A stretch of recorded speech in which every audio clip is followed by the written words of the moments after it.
via this method. And they put him in jail. But jumbo jets were being grabbed in midair and flown to Cuba. The airlines, needless to say, were a bit preoccupied with this. And so Kissinger, bowing to the pressure and seeing that this was a no-win situation for the United States, to bring people back to those times, this was the times of the Black Panthers. This was the time of black militancy. And a lot of these people were facing serious criminal charges, and they figured the only way they could get away, the only way they could escape, was to hijack a plane to Cuba. So when Kissinger signed the treaty, this put an end to that. The Cubans then pledged they would not accept any more planes coming in to the Havana airport or any Cuban airport. Orlando Bosch said the idea of signing any agreement with the tyrant Castro was treason, and he set out to assassinate Kissinger. In the meantime, of course, their target of targets was Fidel. Fidel estimates that all told, more than 600 separate assassination plots that he knew about were hatched by his enemies, many of them with CIA support. I'll just tell you about one, because I was told firsthand by one of the assassins. There was a man named, he's still alive, Antonio Veciana. Veciana's name in South Florida, of course, is very well known.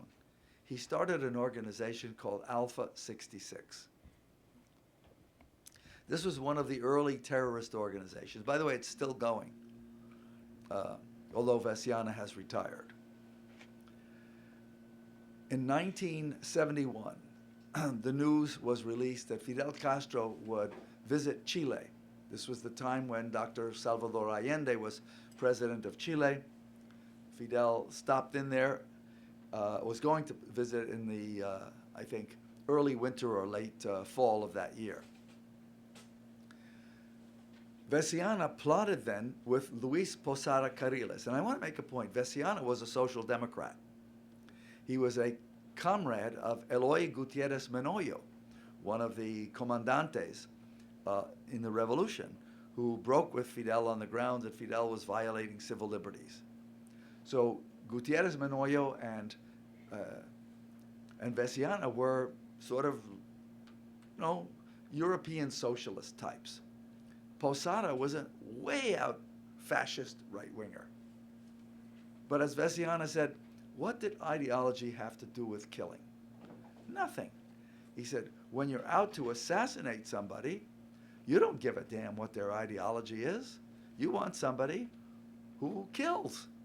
That's what assassins do. And of course, that's a very important lesson here. So the two of them worked together. And here was the method that they chose. Symbolically, they chose the media. They hired a television crew from Caracas. They had a camera, which the CIA had created. But instead of putting film in this camera, the CIA put a pistol in, so that when it was aimed at what the filmmaker was going to film, and the button was pressed, the trigger on the gun was released, and the bullet would fly through the lens of the camera and kill the intended target. In this case, it would be, of course, Fidel. And the crew was sent to Santiago, Chile, 2 months before Fidel's scheduled arrival. So they would blend in to the press corps there. Well, they got there. They had a real camera, which they had used all throughout the 2 months of pretending to be journalists. And then the day Fidel arrived, they brought the false camera with the gun in it. When Fidel started to speak, the cameraman aimed it at his head, and of course, he looked around first and saw Fidel's bodyguards at every door and chickened out. They tried it again in Caracas and failed again. That's an example of what Luis Posada was up to. And it was told to me by his collaborator.